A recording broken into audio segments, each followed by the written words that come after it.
Sentencia de muerte política. El demoledor testimonio de Hugo El Pollo Carvajal, que pulveriza a Maduro y lo deja sin salida legal. Tablero explosivo. El juego sucio del chavismo para enfriar las elecciones frente a una presión popular que exige fecha de votación ya. Legitimidad importada. Delcy Rodríguez pacta estabilidad con Doha y Washington. Bienvenidos a la emisión estelar de Impacto Venezuela. Soy Yasmín Velasco y este 18 de febrero estas son las noticias más destacadas del día en nuestro noticiero estelar. Ante la Corte Penal Internacional, Hugo El Pollo Carvajal aseguró que Nicolás Maduro ordenó directamente la represión de las protestas de 2014 y 2017, describiendo una maquinaria de control formal e informal con fuerzas de seguridad y estructuras paraestatales que, según su testimonio, operó como política de Estado para sofocar la disidencia sin importar las consecuencias. Los detalles con Génesis Pérez. Nuevos audios revelados este 18 de febrero por el periodista venezolano David Placer refuerzan el alcance de la declaración que Hugo El Pollo Carvajal entregó a la Corte Penal Internacional. Según el ex jefe de la Dirección General de Contrainteligencia Militar, las órdenes de reprimir las protestas entre 2014 y 2017 provinieron directamente de Nicolás Maduro.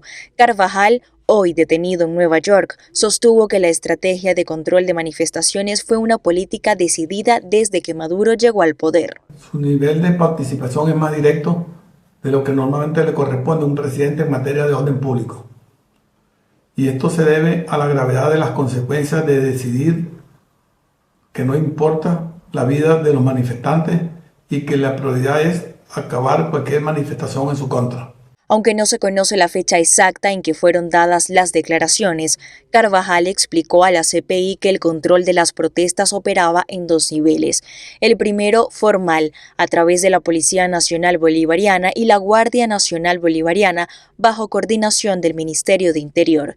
El segundo nivel, informal, presuntamente se ejecutaba mediante el uso irregular de organismos de inteligencia y seguridad, además de colectivos armados y estructuras paraestatales que actuaban al margen de la ley. Su nivel de participación es más directo de lo que normalmente le corresponde a un presidente en materia de orden público. Y esto se debe a la gravedad de las consecuencias de decidir que no importa la vida de los manifestantes y que la prioridad es acabar cualquier manifestación en su contra. Carvajal afirmó que estas prácticas constituyeron un ataque generalizado y sistemático contra la población civil por motivos políticos y que ninguna orden ilegal se emitía por escrito, sino de forma verbal, lo que haría depender la investigación de testimonios internos. También señaló a altos funcionarios del chavismo. Nicolás Maduro, Tarek El Aizami, Néstor Reverón, Justo Noguera Pietri, Antonio Benavides Torres, Sergio Rivero Marcano, Gustavo González López, Iván Hernández Dala, y como integrantes del Comando Antigolpe, Diosdado Cabello, Pedro Carreño y Freddy Bernal, además de los comandantes de la Policía Nacional Bolivariana del año 2014 y 2017, de los cuales no tengo los nombres a la mano. El impacto de estas revelaciones es doble. Por un lado, fortalecen el expediente del caso Venezuela 1 ante la CPI y por otro, reabre el debate sobre la credibilidad de un testigo que enfrenta procesos por narcotráfico en Estados Unidos y que formó parte del propio sistema que ahora denuncia. Sin embargo, su posición como ex jefe de inteligencia lo convierte en una fuente con conocimiento directo de la cadena de mando, un elemento crucial para determinar responsabilidades individuales en crímenes de lesa humanidad. Génesis Pérez para Impacto Venezuela. Es momento de tomarle el pulso a nuestra comunidad. Vamos a revisar los comentarios que nos dejan sobre la pregunta del día de hoy. Bajo el tutelaje energético de Estados Unidos, PDVSA resucita el alto octanaje para satisfacer a una burbuja económica, mientras la mayoría del país sigue atrapada en la miseria. ¿Es el precio de la normalización o un nuevo muro de exclusividad? Llegará un momento que ese precio se va a generalizar porque no se va a encontrar gasolina a un menor precio. Ojalá que nuestro pueblo no se hunda más en la inflación. Exclusividad absoluta para la élite y los enchufados. Eso es exclusividad, nada más. ¿Quién con un sueldo de $1 puede poner gasolina a ese precio? Esperemos que sea la antesala de aumento en los salarios de los venezolanos. La oposición venezolana habla de urnas, cronogramas y garantías. El chavismo responde con diagnósticos técnicos, tiempos administrativos y advertencias sobre la organización del proceso. Entre presión interna y cautela estratégica, el calendario electoral se convierte en campo de batalla incierto para el país. Quique Frías nos cuenta. Mientras la oposición exige fecha y cronograma, el chavismo baja la temperatura electoral. No ha sido la encargada de la presidencia Delcy Rodríguez la que se ha expresado al respecto, sino su hermano Jorge, que ha dejado claro que 2026 no es año para elecciones. Traducido, elecciones sí, pero cuando el poder lo decía. ¿Es técnica o estratégica la inviabilidad? Pero es una lista larguísima de cosas: apertura de consulado, nueva cédula, limpieza del padrón electoral, inscripción de los partidos, registro de la gente en el padrón, dejar que la gente se cambie de dirección online, aceptación, eliminación de las inhabilitaciones, campaña tanto de primaria, después la campaña de primera vuelta, entonces eso no es mañana.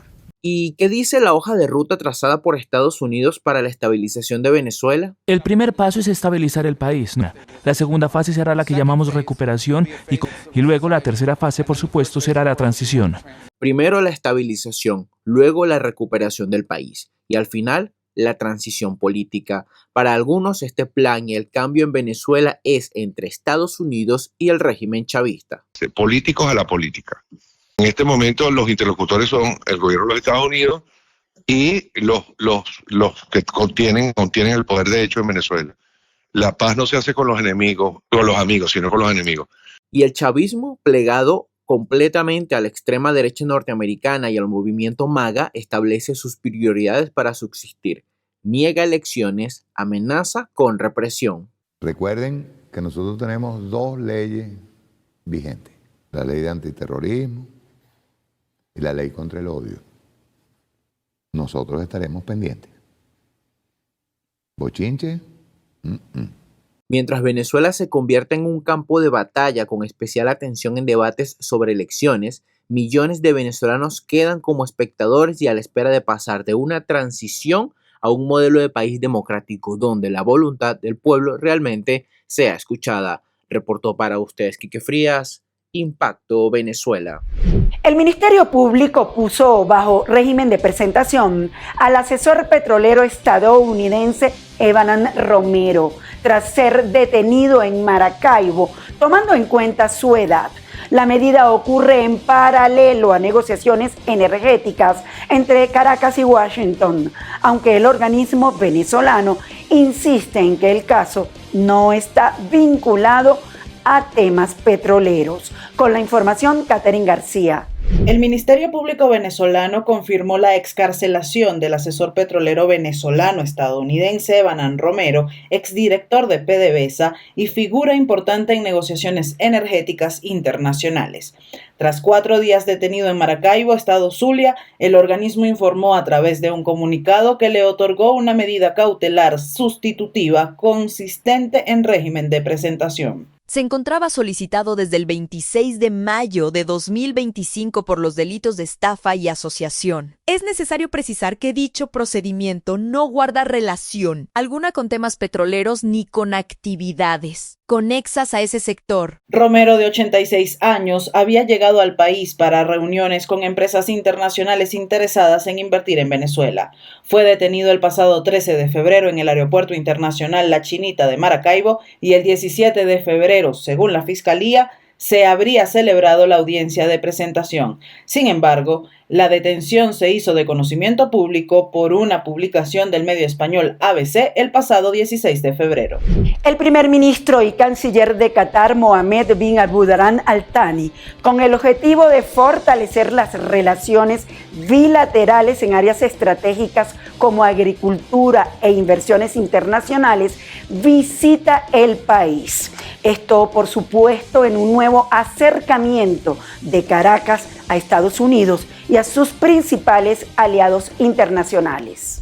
Doha ha jugado un papel clave como mediador, incluyendo la obtención de la primera prueba de vida de Nicolás Maduro tras su captura en enero durante una operación militar estadounidense. Además, Qatar gestiona la principal cuenta bancaria donde se depositaron los ingresos de la primera venta de petróleo venezolano a Estados Unidos, $500 millones, confirmada por el secretario de Energía norteamericano Chris Rush y el secretario de Estado Marco Rubio. El régimen venezolano destacó que esta visita busca consolidar la cooperación bilateral iniciada en 1973. El primer ministro catarí se reúne con la encargada de la presidencia, Delcy Rodríguez, en un momento en que Venezuela intenta proyectar estabilidad y legitimidad internacional tras la extracción de Maduro. Revisemos lo que es noticia en materia internacional según lo que destacan portales en la web. Comenzamos con Impacto Venezuela, que titula lo siguiente: ciudades de Estados Unidos se resisten a los planes de Trump de encarcelar inmigrantes en almacenes. El aumento en los arrestos de inmigrantes en Estados Unidos ha impulsado la demanda de más centros de detención, mientras el gobierno de Donald Trump busca convertir almacenes vacíos en instalaciones de retención. Sin embargo, comunidades locales se han levantado en protesta contra esta medida. En Roxbury, New Jersey, unas 500 personas se manifestaron frente a un almacén que ICE planeaba transformar en centro de detención. Esto es un almacén. Está diseñado para guardar paquetes y mercancías, no seres humanos, declaró William Angus, líder de las protestas. Pancartas con mensajes como "No somos un pueblo carcelario" y ICE fuera de nuestro vecindario reflejaron el rechazo ciudadano. Desde 2025, el número de centros de detención de inmigrantes casi se ha duplicado, pasando de 114 a 218, según el Consejo de Inmigración de Estados Unidos, que también documentó al menos 30 muertes de detenidos en 2025 y denunció hacinamiento y problemas de salud, aunque ICE ya ha adquirido o alquilado al menos 8 almacenes en distintos estados. La oposición local ha obligado a la agencia a retirarse de algunos proyectos. Petro reanuda diálogo con el Clan del Golfo, suspendido tras acuerdo con Trump. El gobierno de Colombia anunció la reanudación de las negociaciones de paz con el Clan del Golfo, suspendidas hace 2 semanas tras el malestar del cártel por los acuerdos del presidente Gustavo Petro con Donald Trump.